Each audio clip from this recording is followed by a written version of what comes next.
have the cards right now. With us, you start having not playing cards. Right now, you don't. You're playing cards. Mr. President. You're playing I'm very cards. serious. You're gambling with the lives of world. millions of people. You're gambling with World War III. You're gambling with World War III. And what you're doing is very disrespectful to the country, this country. That's back to you. Far more than a lot of people said they should have. Have you said thank you once? A lot of times. No, in this entire meeting, you said thank you. Even today. You went to Pennsylvania and campaigned for the opposition in October. Offer some words of appreciation for the United States of America and the president who's trying to save your country. Please, you think that if you will speak very loudly about the war, He's not speaking loudly. He's not speaking loudly. Your country is in big trouble. Can I Wait a minute. No. You've done a lot of talking.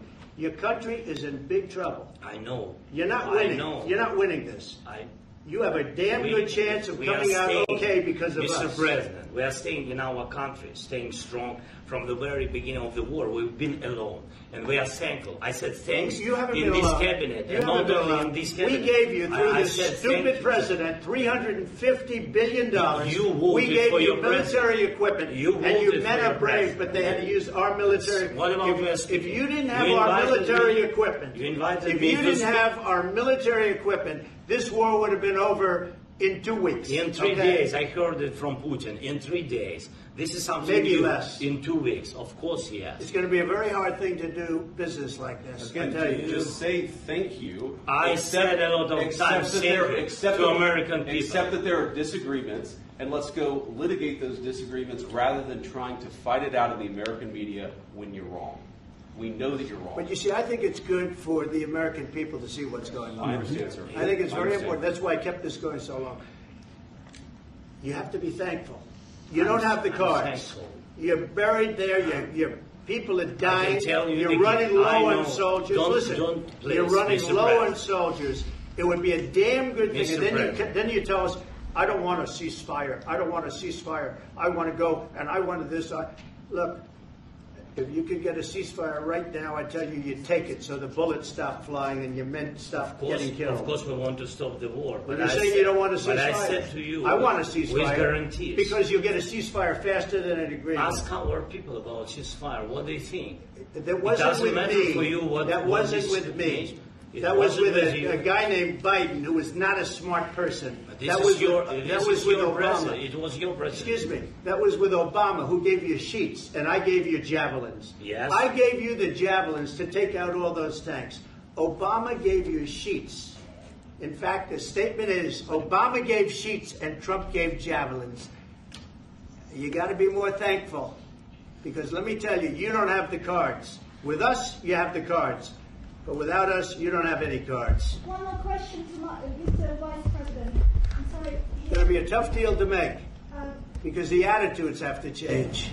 What if Russia breaks ceasefire? What if Russia breaks peace talks? What is it then? I understand that it's a heated conversation right now. What are you saying?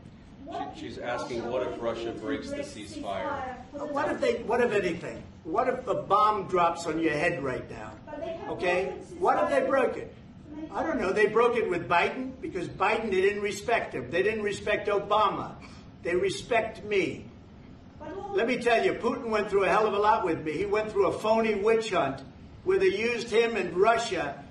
Russia. You ever hear of that deal? That was a phony Hunter Biden, Joe Biden scam. Hillary Clinton, Shifty Adam Schiff. It was a Democrat scam. And he had to go through that. And he did go through it. We didn't end up in a war. And he went through it. He was accused of all that stuff. He had nothing to do with it. It came out of Hunter Biden's bathroom. It came out of Hunter Biden's bedroom. It was disgusting. And then they said, oh, the laptop from hell was made by Russia. The 51 agents. The whole thing was a scam. And he had to put up with that. He was being accused of all that stuff. All I can say is this. He might have broken deals with Obama and Bush, and he might have broken them with Biden. He did, maybe. Maybe he didn't. I don't know what happened. But he didn't break them with me. He wants to make a deal. I don't know if you can make a deal. The problem is I've empowered you to be a tough guy. And I don't think you'd be a tough guy without the United States. And your people are very brave. But you're either going to make a deal or we're out. And if we're out, you'll fight it out. I don't think it's going to be pretty, but you'll fight it out. But you don't have the cards. But once we sign that deal, you're in a much better position. But you're not acting at all thankful. And that's not a nice thing. I'll be honest, that's not a nice thing. All right, I think we've seen enough. What do you think? What's this negotiation? This is going to be great television, I will say that. All right. We'll see what we can do about putting it together. Thank you, sir.